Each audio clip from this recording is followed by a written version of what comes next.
ছবি ঠিক আছে তো? হ্যাঁ হ্যাঁ ছবি ঠিক আছে। এত বন্ধ টিভি ঠিক আছে। আজকে একটা নতুন বিষয় নিয়ে এসেছি, যেখানে বিভিন্ন পেশার মানুষরা তাদের স্ত্রীকে কি চোখে দেখেন সেই নিয়ে একটা সমীক্ষা চালাবো। চলুন সবাই মিলে দেখি কে কি বলে।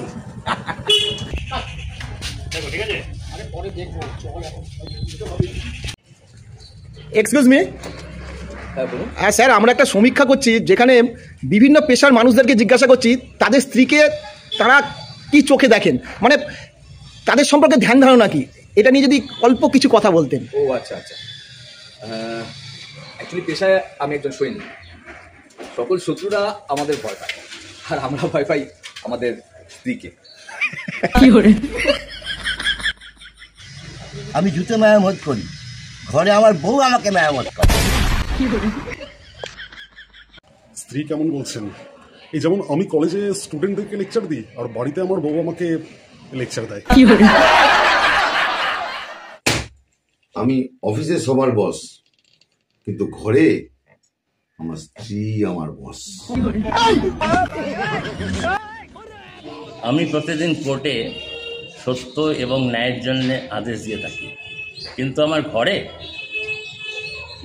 আদেশ তো দূরের কথা, ন্যায়ের জন্য অপেক্ষা করছি। এই পরিপ্রেক্ষিতে আমার একটা বেশ মজার গল্প মনে পড়লো, আমি বলবো। বলুন। ঘটনাটা হচ্ছে গিয়ে একটা বিরাট জমায়েত হয়েছে, সেখানে অ্যানাউন্স করা হলো যে যারা স্ত্রীর কথায় ওঠেন বসেন তারা একদিকে দাঁড়ান, আর যারা স্ত্রীকে মানেনি না, স্ত্রী ওনার কথায় চলে, তারা আরেক দিকে দাঁড়ান। ঘটনাচক্রে দেখা গেল সবাই স্ত্রীকে মানে সেই দিকে দাঁড়ালো, একজন উল্টো দিকে দাঁড়ালো। তখন স্বভাবতই তার কাছে সবাই গেল ছুটে যে আপনি স্ত্রীকে আপনি চালান, মানে আপনার স্ত্রীর কথায় চলেন না, তো আপনি এইদিকে দাঁড়িয়েছেন কেন? স্ত্রীর কথায় আপনি তাহলে চলেন না?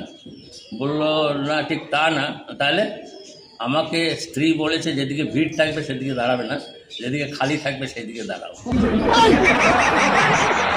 রুকো যারা, সবার করো। আচ্ছা পল্টুদা, তুমি নিজের কথা তো কিছু বলতে পারতে। আমার কথা? হ্যাঁ, তুমি তো অভিনয় করো, তোমার কথা তো বলতে পারতে। হ্যাঁ, আমি তো অভিনয় করি, একজন অভিনেতা, তার সঙ্গে তোদেরকে নিয়ে ভিডিও করি। তোদেরকে কি করি?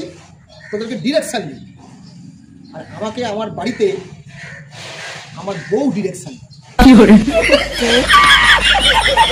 চল চল চল চল। ও বুঝে তুই পাগল হয়ে গেলি।